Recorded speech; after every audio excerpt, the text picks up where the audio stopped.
tabi'an dhabit ya saba an yakuna khurujuha ni kuwe kule kutoka kwake nje ya nyumba yake kwenda huko na kwenda bimashiyatin kwa kutumia mwenendo kwa kutumia muondoko bimashiyatin kwa kutumia muondoko an yakuna khurujuha kuwe kutoka kwake nje ya nyumba yake kwenda huko na kwenda bimashiyatin ni kwa kutumia muondoko la tulfitu anzara ar-rijali ambao haugeuzi macho ya wanaume kumwangalia.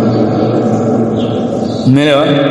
Asitumie muondoko wa mafusaq au wa alfasaqa wa wanawake wa huni na wanawake wa kikafiri, bali atumie muondoko wa kisalafi, mwanamke wa kisalafi.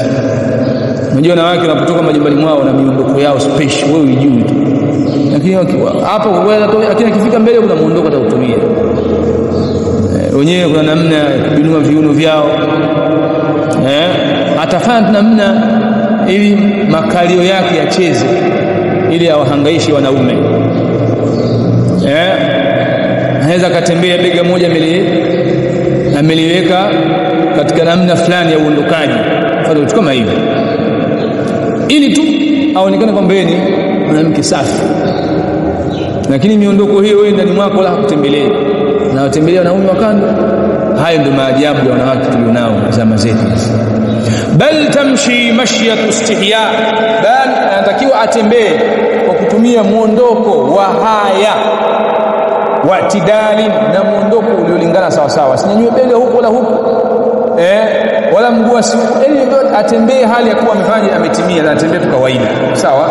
Ndio anachokusudia hapo mashyat istihya, atembee mwenendo wa haya tutakuja kuona wa itidal, na muondoko uliolingana.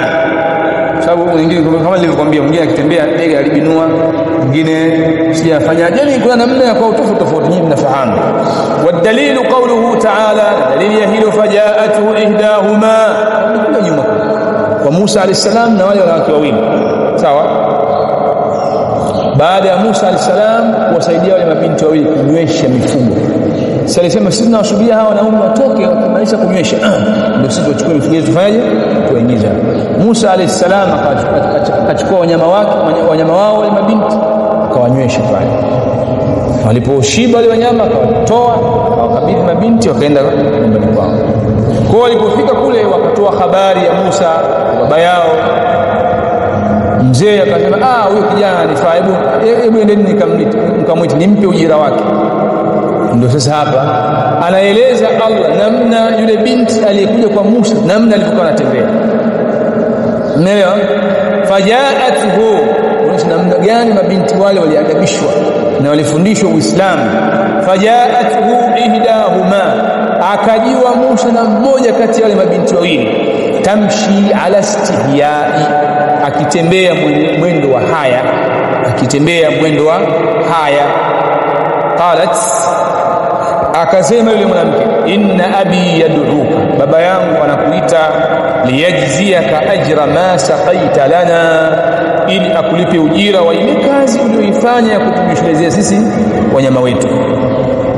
Qala Umar radiyallahu ta'ala anhu, Umar bin Khattab akasema kama dhakara Ibn Kathir, kama alivyotaja Imam Ibn Kathir, jaat, alikuja huyu mwanamke. Yani maana ya huo muondoko na utafsiri sasa, mwenendo wa haya ni upi? Muondoko wa haya ambao wake zetu wanatakiwa jipambe nao ni upi? Jaat, alikuja mwanamke huyo, tamshi ala istihya, akiwa na haya. Kwanza na haya, hawezi kumwangalia mwanaume akamaliza sawa, hakodolei macho wanaume, bali atembea huko ameinamia chini sawa. Qailatan bi thawbiha ala wajhiha, akiwa amefunika nguo yake juu ya uso wake. Qailatan bi thawbiha ala wajhiha, akiwa amefunika nguo yake juu ya uso wake ili wasimuone uso wake. Sio hijab ya kisheria, ndio niqab ambazo leo sina wavisha wake zetu na binti zetu. Umeelewa? Laysat bisalfa'in, akiwa si mwanamke shupavu. Laysat bisalfa'in, akiwa si mwanamke shujaa mbele ya wanaume, sio shupavu. Laysat bisalfa'i, si mwanamke jasiri, akiwa si mwanamke jasiri mbele ya wanaume. Salfa ni mwanamke jasiri mbele ya wanaume, na huyu ni mwanamke ambaye ahlul ilm wanasema kwamba ni yule mwanamke ambaye ana uwezo wa kuchanganyika na wanaume walipokaa, kama wanaume wako 20 au wako 10 au 5 au 3, yeye anaweza kaenda paka kaa na akazungumza kama anavyozungumza wanaume, anageukia na wao wanamgeukia. Yaani huyu anaitwa salfa, anaitwa salfa, mwanamke jasiri mbele ya wanaume, mchafu afai kumuoa. Ndio mpaka hapo yeye hakuwa hivyo. Kharajatan wala walajatan, si mwanamke mwenye kutoka mara nyingi wala si mwanamke mwenye kuingia mara nyingi, sawa. Yani anatoka mara chache na anaingia mara chache ndani ya nyumba yao. Lakini leo hiyo pigia hesabu idadi za mkeo kutoka kuingia, anatoka mara ngapi na aingia mara ngapi kwa kutwa moja, utahesabu mpaka utasinzia.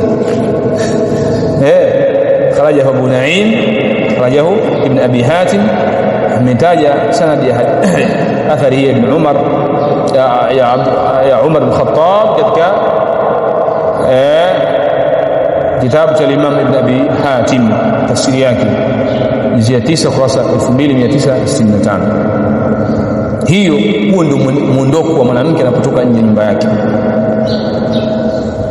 Wa qawluhu ta'ala, qawli yake Allah tabaraka wa ta'ala, wala yadhribna biarjulihinna, na waambie wanawake wala yadhribna, na wala wasipige wanawake biarjulihinna, miguu yao, liyu'lama ma yukhfina min zinatihinna, ili yatambulike yale wanayoyaficha kutokana na mapambo yao. Zamani wanawake walikuwa wanavaa khalkhal, bangili za miguuni, sawa, bangili za miguuni, na mpaka sasa wao wanavaa wanawake. Na zile bangili zina kawaida kwamba ukitembea zinatoa sauti ngine, sawa. Sasa wale wanawake wa kijahili walikuwa wakivaa zile bangili, wakipita wakiona wanaume wamekaa pale, basi anapiga kwa nguvu miguu yake. Kwa akipiga kwa nguvu miguu, zile bangili zinazilifaje kulia, kwa ile sauti sasa inawachanganya wanaume, sawa. Sauti ya bangili ambazo amevaa mwanamke zilikuwa zinawavuga wanaume. Kwa hiyo Allah kaharamisha hilo jambo, waambie wasipige miguu yao hao wanawake, liyu'lama ma yukhfina, ili yajulikane yale walioyaficha min zinatihinna, kutokana na mapambo yao. Umeelewa?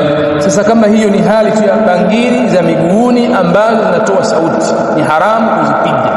Vipi kupiga miguu ili yatikisike makalio yake? Lakini ndio fitna za zama zetu hizi.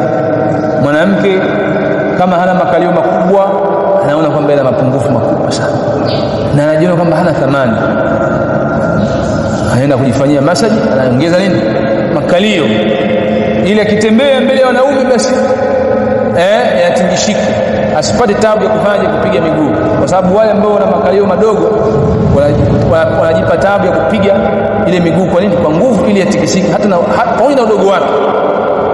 Sasa leo hii wa magharibi wakamrahisishia mwanamke fajira, mwanamke muovu, kwa kumtengenezea makalio yake.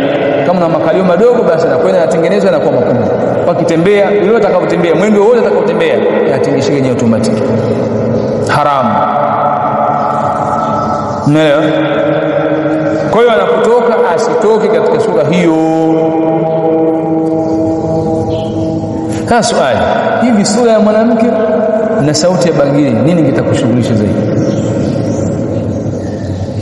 Bila shaka sura itakushughulisha zaidi na itakufanya uvurugu zaidi. Alikadhalika basi kustiri wana uso ni mimbabi au la. Twende dhabiti ya nani?